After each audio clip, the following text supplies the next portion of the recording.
Hello everyone, welcome to my channel. आज मैं आपको क्लास 10th मैथ्स के चैप्टर नंबर 2 पॉलिनोमियल्स की एक्सरसाइज 2.2 का क्वेश्चन नंबर फर्स्ट कराऊंगी।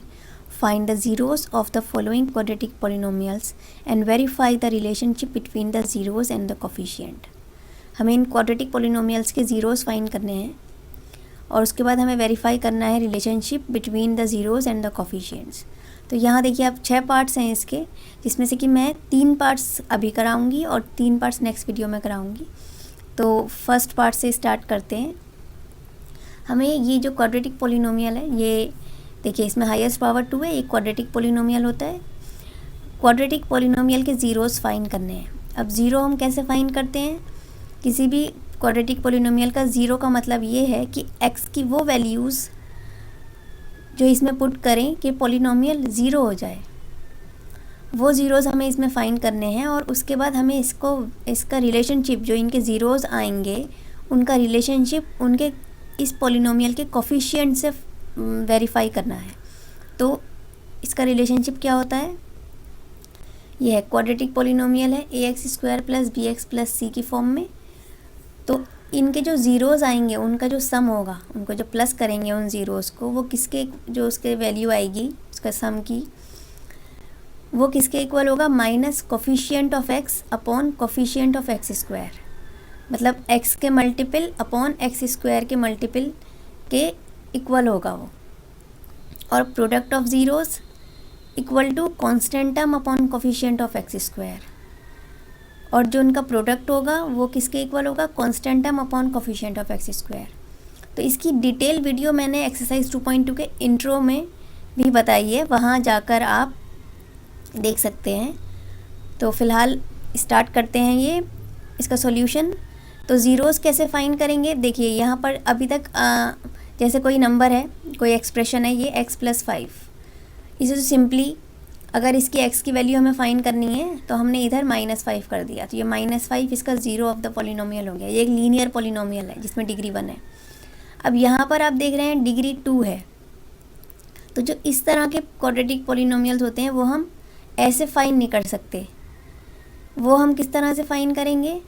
हम जो मिडिल टर्म होती है उसको फैक्टराइज करने का तरीका है कि हम जो इसकी मिडिल टर्म है उसको स्प्लिट करते हैं।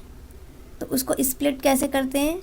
देखिए यहाँ पर पहले मैंने x² लिख दिया माइनस, अब मैंने 2 नहीं लिखा। 2 को हमें स्प्लिट करना है, 2 को हमें ब्रेक करना है 2 नंबर्स में, और बाकी एज इट इज़ सब मैंने इस तरह से ही कॉपी कर लिया। और यहाँ पर ये जो लास्ट में देखिए 8 से पहले साइन क्या है, मतलब जो कांस्टेंट नंबर 8 है उससे पहले साइन माइनस है, तो यहाँ मैंने बीच में माइनस लगा दिया। अब यहाँ 2 नंबर्स आने हैं। अब वो 2 नंबर्स कौन से होंगे? यहाँ देखिए जो भी यहाँ पे कांस्टेंट नंबर है 8 है, और यहाँ पर जो x² का कोफिशिएंट है, यहाँ पर x² का मल्टीपल, यहाँ कोई नंबर नहीं दिख रहा, 1 होता है, इसका मतलब 1। तो 1 8 इज़ 8, 1 की मल्टीप्लाई 8 से की 8 हो गया, ठीक है। यहाँ पर 1 की मल्टीप्लाई हमने 8 से की 8 हो गया। अब यहाँ पर 8 के हमें फैक्टर्स इस तरह से करने हैं कि यहाँ पर जो दो नंबर्स आए उनको माइनस करें तो 2 आए, और जब उन 2 नंबर्स की मल्टीप्लाई करें तो 8 आए। तो देखिए ये 2 4 इज़ 8, 2 2 ज़ा 4, 2 1 इज़ 2। तो 2 2 ज़ा 4, ये 4 2 ज़ा 8 होता है। तो ये 4 - 2 अगर हम इसे लिख दें, 4 2 ज़ा 8 हो गया, मल्टीप्लाई किया तो 8 आया, और जब इसे माइनस करेंगे तो 2 आएगा। तो यहाँ पर ये इसके फैक्टर्स हो गए, मतलब स्प्लिट कर दिया हमने, 2 को 4 - 2 लिख दिया। अब हम माइनस की ब्रैकेट में यहाँ पे मल्टीप्लाई कर देंगे, -4x, ये माइनस माइनस प्लस 2x -8। अब यहाँ पर हम x कॉमन लेंगे। ये देखिए फर्स्ट 2 है यहाँ पर। अब इन दोनों में से हम क्या कॉमन आ रहा है? हमारा x कॉमन आ रहा है। तो ये x -4 हो गया, प्लस यहाँ से देखिए 2x - 8 है, तो इसमें से क्या कॉमन आ रहा है? 2 कॉमन आ रहा है, तो 2x -4 हो गया। अब यहाँ पर x -4 इसमें से हमने कॉमन ले लिया, तो यहाँ हो गया x, जो x -4 से पहले है, प्लस यहाँ x -4 से पहले +2 है, तो ये +2 ले लिया। तो ये x माइनस 4 x प्लस 2 इसके फैक्टर्स आ गए। अब ये कुछ ये जो फर्स्ट है और ये दोनों है, ये अब ये लीनियर की फॉर्म लग रही है। ये अब इसमें अलग अलग हम देखें तो इसे लीनियर की फॉर्म लग रही है। अब हम इसको अगर 0 से इक्वेट करें तो ये इसकी वैल्यू आ गई। अब ये x4 हो गया और यहाँ पर हम x प्लस 2 को भी 0 से इक्वेट करेंगे क्यों, ज़ीरो ऑफ द पॉलिनोमियल निकालने के लिए, तो ये -2 हो गया। तो इसके जो ये ज़ीरोज़ आए वो आए 4, -2। ये 4, -2 ये दो ज़ीरोज़ आए, मतलब ये 4 अगर हम इस पॉलिनोमियल में वैल्यू पुट करेंगे 4 तो इसका क्या वैल्यू आएगी, 0 आएगी। और अगर हम -2 इसमें लगाएंगे तो भी ये 0 आएगा। तो ये इसके दो ज़ीरोज़ हो गए। अब यहाँ तो ये फर्स्ट पार्ट जो था फाइंड करना था हमें ज़ीरोज़, हमने ये ज़ीरोज़ फाइंड कर दिए। अब इसके बाद जो वेरीफाई करना है इनका रिलेशनशिप, किससे, जो ज़ीरोज़ का रिलेशनशिप है वो इनके कोफिशिएंट्स थे। तो यहाँ पर हम यहाँ देखते हैं, देखिए कोफिशिएंट क्या है, यहाँ पर हम इसके कोफिशिएंट देखते हैं। इनके कोफिशिएंट्स क्या हैं, मतलब x² के, जैसे मैंने आपको अभी पीछे फॉर्मूला बताया था, कोफिशिएंट ऑफ x², x² का मल्टीपल यहाँ पर क्या है, 1 है। ये x² का मल्टीपल यहाँ पर कोई 1 है। यहाँ पर अगर हम x की बात करें, x का मल्टीपल, तो यहाँ पर x का मल्टीपल -2 है। और जो कांस्टेंट नंबर है, जो कांस्टेंट नंबर है वो है -8। तो हमने ये तीनों वैल्यूज़ यहाँ हमने लिख दी कोफिशिएंट्स की। अब ये ज़ीरोज़ यहाँ पर है देखिए, और ये सारे कोफिशिएंट्स और कांस्टेंट आ गए। अब इनका जो रिलेशनशिप है यहाँ पर वो हम वेरीफाई करेंगे। तो वेरिफिकेशन में यहाँ लिख देती हूँ, हम वेरीफाई करेंगे। तो वेरिफिकेशन कैसे करेंगे, यहाँ देखिए, पहले हम सम ऑफ ज़ीरोज़ लिखेंगे, सम ऑफ ज़ीरोज़। तो सम ऑफ ज़ीरोज़ क्या है, जैसे मैंने अभी आपको बताया था, सम ऑफ ज़ीरोज़ होता है माइनस कोफिशिएंट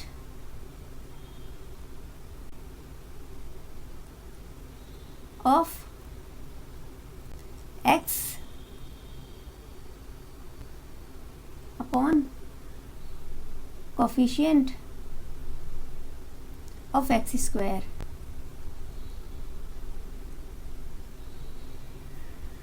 ठीक है, ये होता है सम ऑफ ज़ीरोज़ का value, minus coefficient of x upon coefficient of x²। अब ज़ीरोज़ जो है, सम ऑफ ज़ीरोज़ मतलब यहाँ पर ज़ीरोज़ हम देखेंगे क्या है, 4 और -2 है।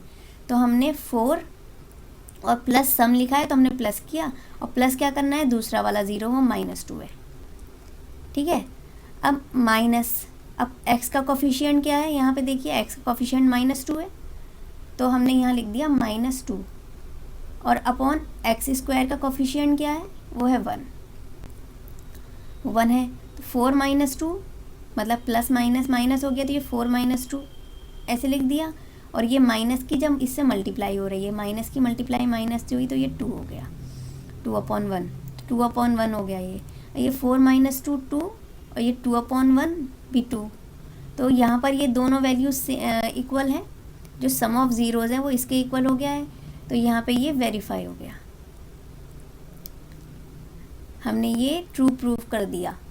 अब यहाँ पर दूसरा रिलेशन क्या होता है, प्रोडक्ट ऑफ ज़ीरोज़। तो प्रोडक्ट ऑफ ज़ीरोज़ क्या होते हैं, प्रोडक्ट ऑफ ज़ीरोज़ होते हैं कांस्टेंट टर्म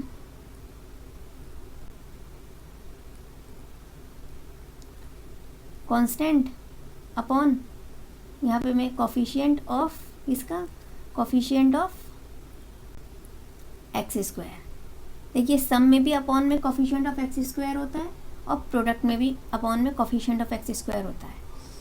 ठीक है, प्रोडक्ट ऑफ ज़ीरोज़, अब हम इन दो ज़ीरोज़ को प्रोडक्ट करेंगे। देखिए 4 × -2, और कांस्टेंट टर्म क्या है, ये देखिए कांस्टेंट टर्म, या यहाँ इस इक्वेशन में से भी हम डायरेक्ट लिख सकते हैं -8, कांस्टेंट टर्म है -8 और अपॉन एक्स स्क्वायर का कोफिशिएंट, या तो आप इक्वेशन में से देख लीजिए या यहाँ से जो मैंने अभी लिखा है 4 2 8 -8 इक्वल्स टू -8। तो ये भी देखिए दोनों सेम आ गए, इधर भी -8 आया है, ये भी -8 आया है, तो ये भी वेरीफाई हो गया। तो ये रिलेशनशिप हमने कोफिशिएंट्स और ज़ीरोस का वेरीफाई कर दिया। तो ये फर्स्ट पार्ट कंप्लीट हो गया है। आगे देखते हैं सेकंड पार्ट, यही 4s square minus 4s plus 1। अब देखिए पीछे जो था x था, यहाँ पर x है और यहाँ पर s है, तो यहाँ वहाँ पर x वेरिएबल था, यहाँ पर s वेरिएबल है, तो उससे कोई इफेक्ट नहीं पड़ता, वो वही इक्वेशन है, क्वाड्रेटिक पॉलिनोमियल ही है, किसी भी लेटर में ले सकते हैं हम। तो 4s square minus 4s plus 1 को हम पहले इसका ज़ीरो निकालेंगे। तो ज़ीरो किस तरह से फाइंड करते हैं, वही सबसे पहले हमने जो मिडिल टर्म है उसकी प्लेस पर हमने यहाँ ब्रैकेट बना दिया जो 4 है, और बाकी ऐसे ही लिख दिया। मिडिल टर्म 4 को हमने यहाँ पे नहीं लिखा है, बाकी हमने वैसे ही लिख दिया। अब हमने जो फर्स्ट s स्क्वायर का कोफिशिएंट है 4 है, और जो कांस्टेंट टर्म है वो है 1, अब हमने उसकी यहाँ पर मल्टीप्लाई की, तो 4 1 इज़ 4 आया। ठीक है, अब 4, अब यहाँ पर देखिए 1 से पहले साइन, जो कांस्टेंट टर्म का जो साइन है वो है प्लस, तो यहाँ हमने प्लस लगा दिया। अब ये दो नंबर्स कैसे आने चाहिए कि उन्हें हम ऐड करें तो 4 आए, जो बीच का मिडिल टर्म है 4 आए, और जब हम उन दो डिजिट्स की मल्टीप्लाई करें तो भी 4 ही आए, यहाँ पर 4 आ रहा है। तो हम देखिए टेबल पढ़ेंगे 4 के फैक्टर्स करेंगे, तो 2 2 ज़ा 4 होता है, तो 2 2 ज़ा 4, तो अगर हम 2 + 2 इसे लिख दें तो 2 + 2 4 और 2 2 ज़ा 4, तो वही चीज़ आ गई। अब 4s स्क्वायर, नीचे लिख देती हूँ मैं, 4s स्क्वायर माइनस इसका 2 को मल्टीप्लाई s से हुई तो ये -2s, ये माइनस प्लस -2s प्लस 1। अब यहाँ पर फर्स्ट 2 टर्म्स में हमने देखा यहाँ पे से क्या कॉमन आ रहा है, यहाँ पे से s कॉमन आ रहा है और 2 कॉमन आ रहा है, तो 2s और ब्रैकेट में क्या यहाँ पर हो गया 2s हो गया। कॉमन लेने का मतलब है टर्म को डिवाइड करना है, 2s को इससे डिवाइड करेंगे तो ये 2s ही आएगा, यहाँ पर माइनस 2s से डिवाइड किया 1 आ गया। अब यहाँ पर देखिए, यहाँ पर दोनों में कोई भी कॉमन नहीं है तो माइनस हमने 1 ले लिया, तो ये 2s माइनस 1 हो गया। तो इसके दो फैक्टर्स आए हैं, 2s माइनस 1 हो गए और दूसरा फैक्टर भी 2s माइनस 1 हो गया। अब हम इसे इक्वेट कर देंगे किससे, 0 से, तो ये 2s माइनस 1 इक्वल्स टू 0 और यहाँ भी 2s माइनस 1 इक्वल्स टू 0, तो 2s इक्वल्स टू 1 और s इक्वल्स टू 1/2, और यहाँ भी 2s इक्वल्स टू 1, तो ये s इक्वल्स टू 1/2 हो गया। दो वैल्यूज़ आ गई इसकी, 1/2 और 1/2। अब ये ज़ीरोज़ आ गए, यहाँ पे हमने लिख लिया ज़ीरोज़, 1/2 और 1/2, ये तो ज़ीरोज़ आ गए। अब कोफिशिएंट्स, अभी मैंने लास्ट क्वेश्चन में जो फर्स्ट पार्ट कराया था उसमें मैंने यहाँ पे कोफिशिएंट्स लिखे थे, अब हम यहाँ पर कोफिशिएंट्स डायरेक्ट ही देख लेंगे। ठीक है, जब हम यहाँ पर सम ऑफ ज़ीरोज़ करेंगे तभी हम यहाँ पर डायरेक्ट इक्वेशन में से ही देखेंगे, वहाँ मैंने समझाने के लिए आपको लिखा था। अब यहाँ पर वेरीफाई करेंगे हम, वेरिफिकेशन,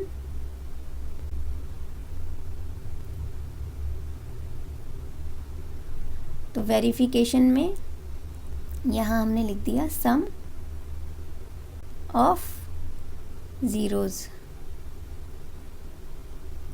क्या होता है sum of zeroes, minus coefficient of x, जैसे मैंने बताया नीचे x स्क्वायर होता है दोनों में, प्रोडक्ट में भी और इसमें भी, ऊपर यहाँ पर x होता है, उधर कांस्टेंट होता है।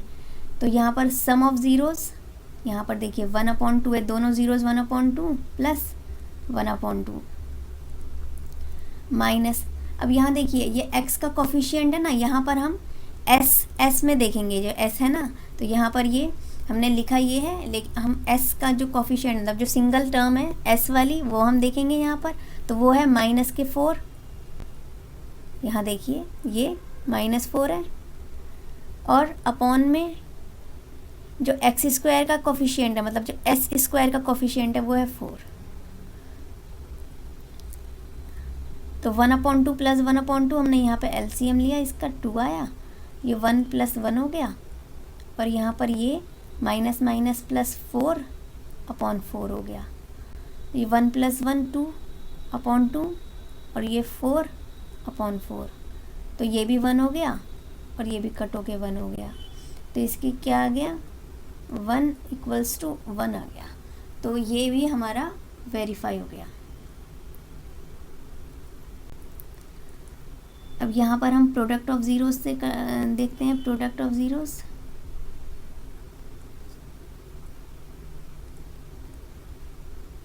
प्रोडक्ट ऑफ ज़ीरोज़ क्या है, कांस्टेंट टर्म, उसमें माइनस नहीं होता है, ये कांस्टेंट टर्म होता है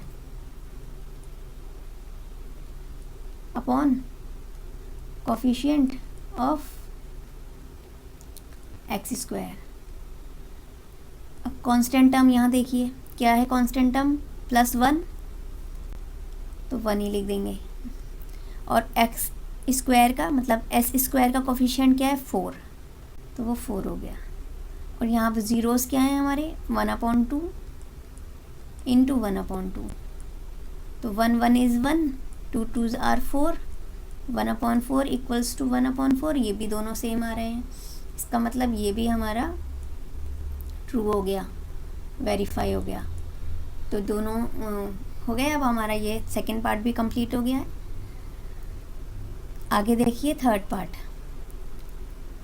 6x² - 3 - 7x।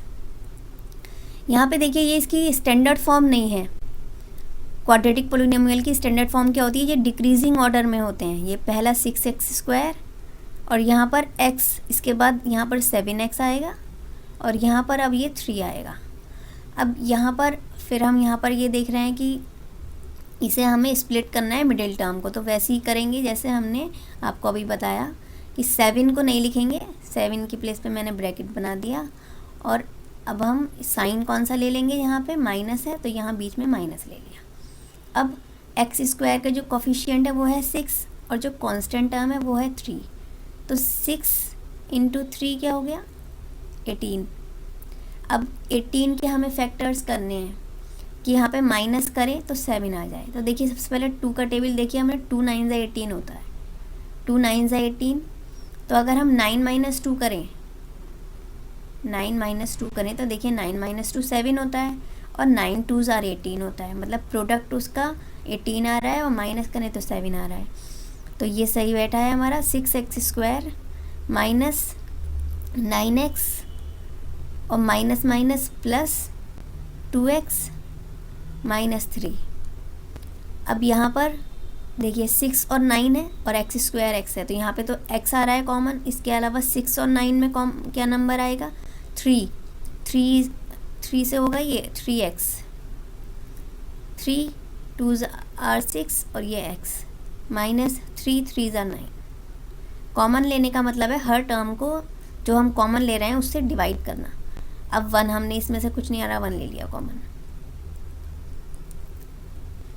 तो ये 2x -3 और 3x + 1। अब हम इसे इक्वेट कर देंगे 0 से,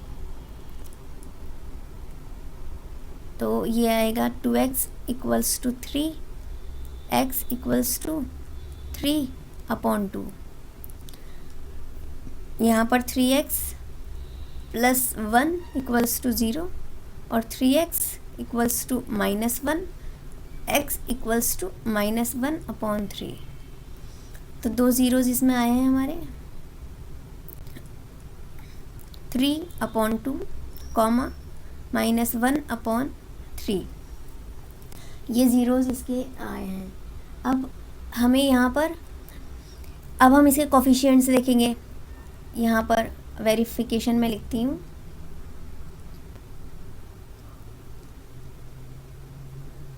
वेरिफिकेशन करना है अब हमें, तो यहाँ पर सम of zeros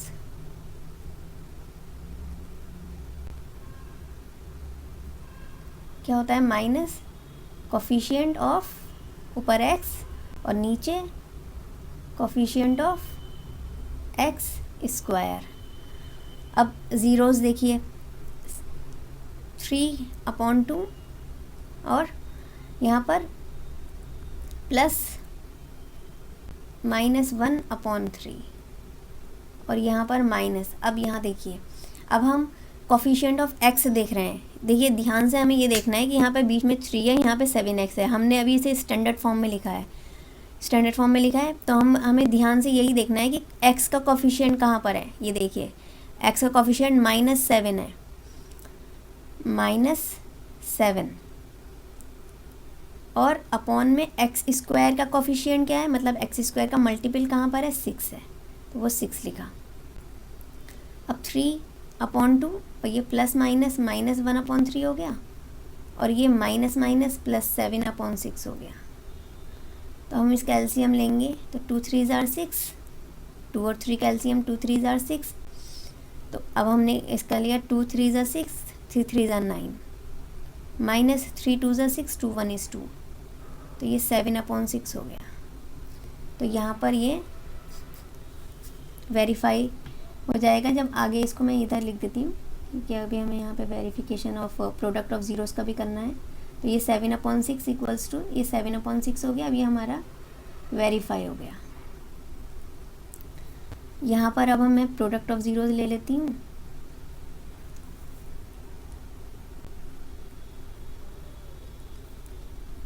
product of zeros क्या होता है, कांस्टेंट टर्म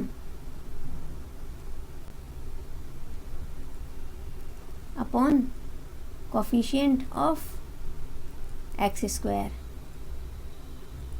अब प्रोडक्ट ऑफ ज़ीरोस देखिए 3/2 इंटू -1/3 और कांस्टेंट टर्म यहाँ पर क्या है, देखिए अब यहाँ कांस्टेंट टर्म -3 जिसके साथ कोई वेरिएबल नहीं है और एक्स स्क्वायर का कोफिशिएंट जो एक्स स्क्वायर का मल्टीपल है वो है 6। तो यहाँ पे कट हो जाएगा, देखिए 3 से 3 कट हो गया तो ये -1/2 आया और यहाँ पर जब इसे कट करेंगे तो ये भी -1/2 आएगा। तो ये भी हमारा दोनों वेरीफाई हो गए। तीनों पार्ट्स हमारे अब वेरीफाई भी हो गए, उसके ज़ीरो डिफाइन कर दिए। तो आई होप स्टूडेंट्स कि आपको ये तीनों पार्ट्स समझ आए होंगे। अब मिलते हैं अब नेक्स्ट वीडियो में जो बाकी के पार्ट्स हैं उसके साथ। Have a nice day. Thanks for watching. Don't forget to like, share, comment and subscribe my channel.